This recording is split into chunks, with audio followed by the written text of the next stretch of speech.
Saudações a vocês que acompanham este canal, sejam bem-vindos ao PLME, Projeto de Leitura do Manual de Epicteto, número 5.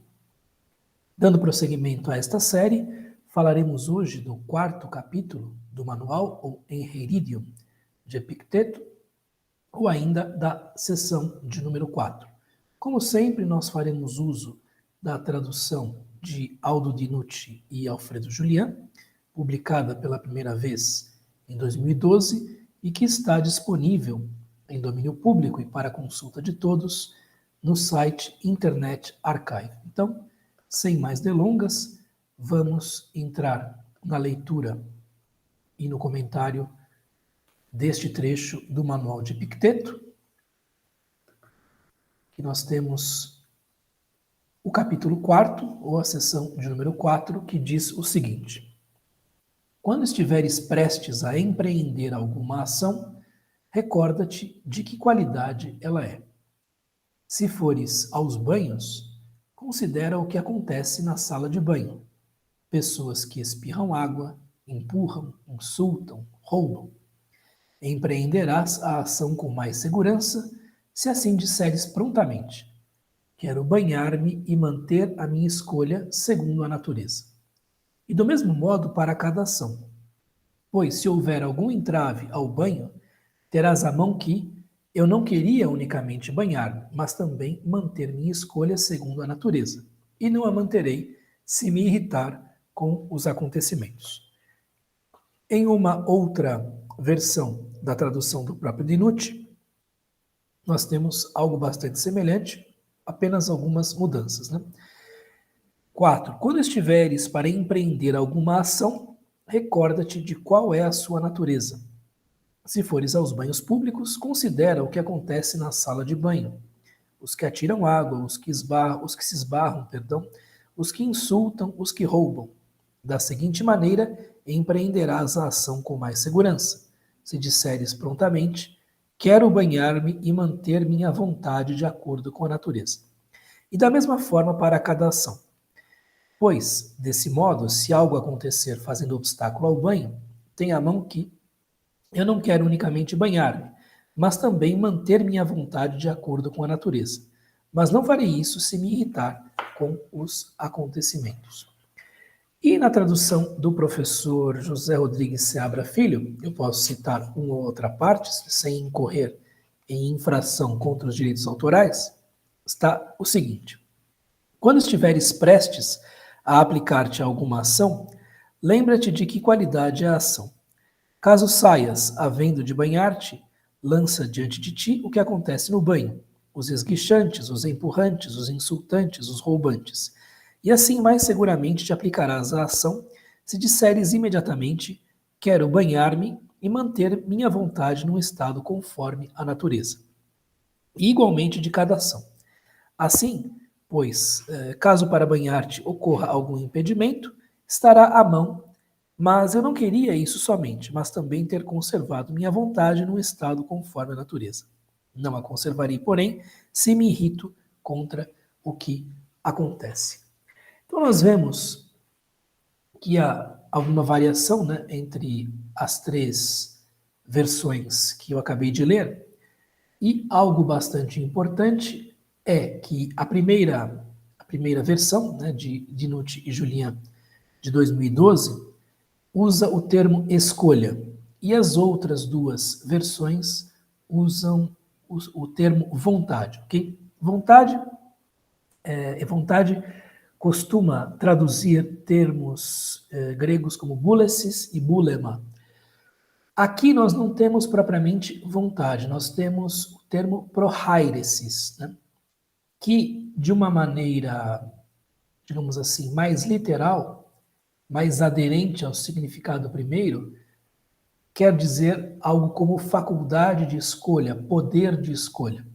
Porque a hairesis é a escolha e a prohairesis é algo que dá possibilidade a que a escolha se faça, a que a escolha aconteça.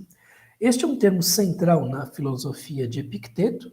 Existem diversos artigos por estudiosos os mais variados que falam deste termo, né, que é bastante enigmático, e ele não pode ser traduzido como vontade exatamente do modo como nós entendemos a vontade. Por quê?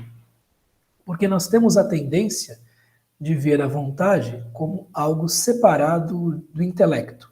Então, existe o intelecto e existe a vontade.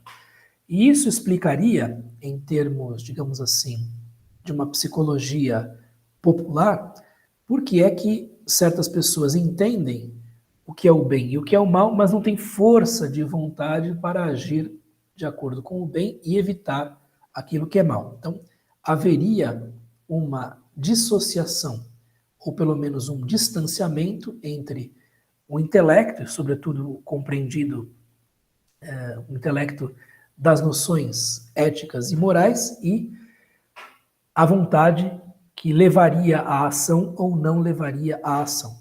O fato é que, pelo que eu entendo de Epicteto, não é assim que ele vê a interioridade humana. A prohairesis é algo racional e que se alimenta do intelecto. Então, a faculdade de escolha de um indivíduo depende da regularidade das escolhas desse indivíduo, das escolhas pregressas, depende do histórico de valorização e de ação desse indivíduo. Então, o indivíduo vai escolher de acordo com as escolhas que ele já fez, por assim dizer, né? De acordo com o seu background de escolhas, de ações e por aí vai. Então, o cultivo de boas escolhas, o cultivo de boas ações, são coisas que garantiriam, né, escolhas boas no futuro, ou aumentariam essa probabilidade. Né? Mas o que é que se fala aqui exatamente no quarto capítulo?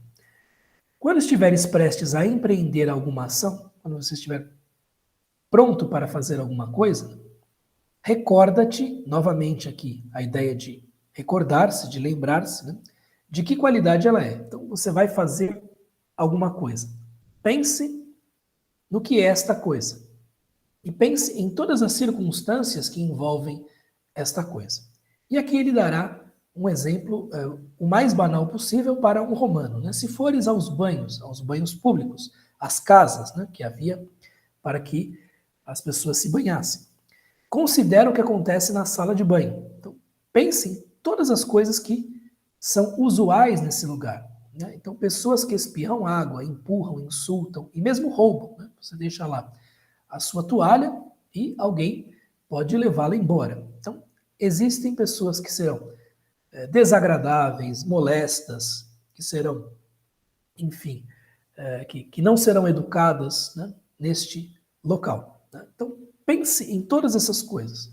Isto que está sendo feito por Epicteto passou para a história, né, como um exercício espiritual que os estoicos praticavam, mas não apenas eles, chamado premeditatio malorum futurorum, isto é, premeditação dos males futuros. Então, se você vai fazer uma coisa, pense em todos os dados errados ou desagradáveis ou molestos ou fora da curva que possam acontecer no curso daquela ação ou no curso daquele futuro episódio da sua vida. Pense em tudo que pode acontecer. Eu vou me dirigir da minha cidade para a praia ou para um lugar no campo. Então pense que você pode pegar trânsito, né, que você pode, enfim, ver pessoas indo mais rápido do que deveriam na estrada, que você verá atos de incivilidade, que você verá, enfim, talvez uma falta de policiamento, que você pegará filas nos pedágios, que o pedágio será caro, etc, etc. Então imagine todas as possíveis variáveis pouco agradáveis que estão envolvidas neste ato que você pretende empreender, ok? Empreenderás a ação com mais segurança se assim disseres prontamente. Quero banhar-me e manter a minha escolha, manter a minha prohairesis, e manter a integridade da minha faculdade de escolha. E isto segundo a natureza. O que é manter a sua prohairesis segundo a natureza? É justamente observar, e voltamos lá para o capítulo 1, que existem coisas que são encargos nossos e coisas que não são encargos nossos. Que no ato de empreender uma ação qualquer que seja, existem variáveis fora do nosso controle, longe da nossa dependência. Né? Então, o que o indivíduo que empreende uma ação tem de ter em mente é que ele vai empreender esta ação se nada o impedir, ok? Epicteto dirige-se à sala de banho, mas ela poderia estar fechada. Neste exemplo que damos, nós podemos ir a uma casa de veraneio, a uma pousada no litoral, mas é possível que alguma coisa aconteça e que nos impeça a consecução desta ação.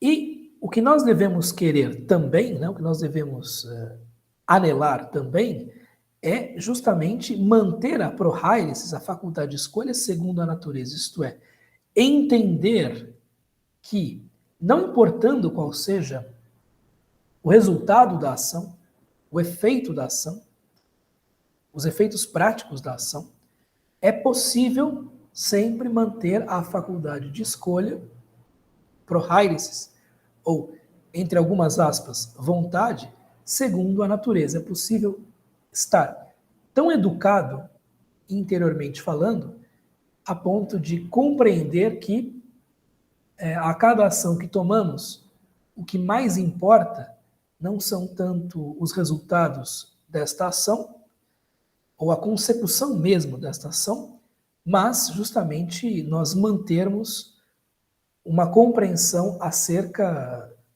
do modo como estamos navegando na vida. E do mesmo modo para cada ação. Então, isso é um exercício um pouco mais fácil. O capítulo anterior, que é bastante impopular, né, eu vejo que praticamente ninguém deu like no vídeo,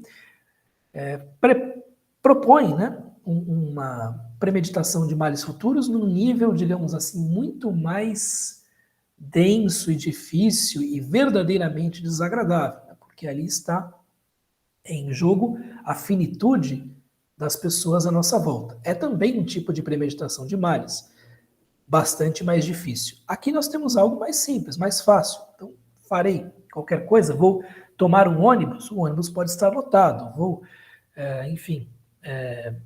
vou até a casa do vizinho levar alguma coisa, toca a campainha, ele pode não estar lá, ou ele pode demorar, né? Ou o cachorro dele pode ficar muito, muito bravo, né? Muito perturbado com aquilo, ok? Então, há coisas que estão dentro do campo do previsível, né? E o que o indivíduo pode fazer é comprometer-se consigo próprio a manter a sua faculdade de escolha dentro dos limites impostos pela própria natureza. Entender, né, que quando nós fazemos certas coisas, empreendemos certas ações, há coisas que nos fogem do controle e manter-se num centro, num prumo, com um certo grau de serenidade, é algo que ainda está dentro do nosso controle. Perdão. Pois se houver algum entrave, algum impedimento, né? Pois se houver alguma coisa fora do controle, alguma coisa, que nos segura o pé, né? Porque impedimento é segurar o pé, né? Então, se houver algum entrave ao banho, se o indivíduo for à sala de banho e não conseguir se banhar porque está muito cheia, ou porque, enfim, foi roubado, ou porque, enfim, encontrou alguém que não queria ver naquelas circunstâncias, né? Você vai ter à mão o seguinte: eu não queria unicamente banhar-me, mas também manter minha escolha segundo a natureza. Quer dizer, manter a escolha segundo a natureza, neste caso, equivale a manter a serenidade, né? Manter a tranquilidade da alma, para citar Sêneca. Quer dizer, e como é que se mantém a tranquilidade da alma? Justamente pensando que esta ação que está sendo levada a termo, ou pelo menos que se está tentando levar a termo, tem uma série de variáveis que não dependem do sujeito que aí está empreendendo. que talvez essas variáveis sejam um entrave à consecução da ação. E neste caso, é necessário adaptar-se. Nós temos, por exemplo, em Marco Aurélio, algumas passagens que falam desta adaptação do indivíduo, né, diante dos entraves, adaptar-se, buscar outra coisa parecida com aquele plano inicial, ou então, né, se de fato não houver possibilidade de ir adiante, bater em retirada, mas sempre mantendo a calma, a serenidade, sempre mantendo o entendimento de que você está fazendo o seu melhor dentro das leis da natureza, por assim dizer. Né? Então, isso é que é manter a prohairesis segundo a natureza. E não manterei a prohairesis segundo a natureza se me irritar com os acontecimentos. A irritação, né, para os estoicos é um indício de que o indivíduo não se educou o suficiente, educar-se no sentido filosófico, evidentemente, e que permite que esses acontecimentos externos o perturbem, né, o tirem do sério. Né? E por que isso acontece? Porque ele não está colocando estes acontecimentos externos na conta daquilo que não depende dele. Ele está criando uma expectativa interiormente de que esses acontecimentos externos sejam coisas que ele possa controlar ou que estejam na sua dependência. Evidentemente que uma perfeita serenidade diante de não importa o que aconteça é algo que apenas o sábio pode, enfim, demonstrar ou, enfim, viver, né? Mas, em algum nível, se os estoicos estiverem certos, e estou aqui apenas postulando esta possibilidade, este tipo de exercício, este tipo de imaginação, seria capaz de garantir, né, a todos aqueles que praticassem esse tipo de coisa uma desenvoltura diante dos acontecimentos, sejam eles ou fossem eles o que sejam ou o que fossem, tá certo? Então, manter a prohairesis em conformidade com a natureza é, digamos assim, aquilo que você efetivamente conseguiria fazer ou consegue fazer. A consecução dos atos em si já envolve variáveis que estão fora do seu controle. Claro, você deve tentar fazer, deve tentar ir até o fim, né? Mas às vezes as coisas saem e muito dos planos. E aí é necessário adaptar-se, né? E em alguns casos é necessário modificar radicalmente aquilo que você tinha em mente, ok? Então aqui temos uma passagem bastante mais direta, cotidiana, né?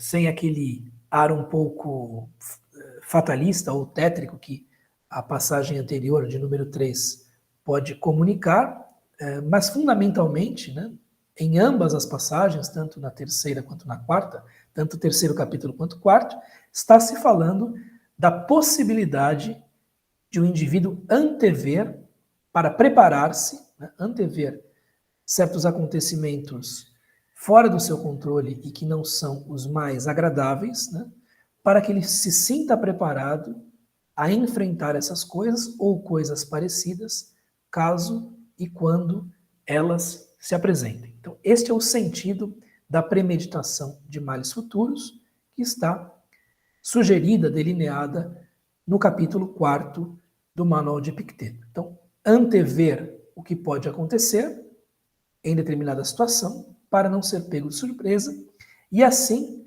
ser capaz de manter a sua faculdade de escolha conforme a natureza e não agir por irritação, por perturbação, por impulso, né, por, enfim, por algum tipo de pontada interior, né, e sim da maneira o mais racional possível, dadas as circunstâncias, ok? É o que eu tinha a lhes dizer a respeito desta passagem de número 4. Um abraço, até mais. Tchau.